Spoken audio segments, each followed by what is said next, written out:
আজকে চলে এসছে ফ্লিপকার্ট থেকে আমার এত পার্সেল। তো চলো তোমাদের সামনে এক এক করে পার্সেলগুলো ওপেন করা যাক। প্রতিটা পার্সেলই খুবই দরকারি, আর এগুলো প্রতিটাই ঘর আর কিচেনের জন্য।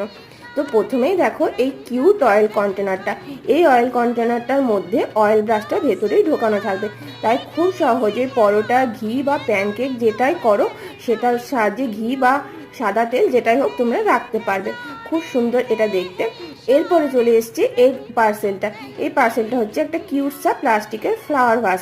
আমাদের যাদের বাড়িতে বাচ্চা আছে তারা জানি যে অন্য জিনিসের ফ্লাওয়ার ভাস রাখলে পরে সেটা ভেঙে যাওয়ার কত সম্ভাবনা আছে, সেই জন্য কিউট ফ্লাওয়ার ভাসটা আমি অর্ডার করেছিলাম।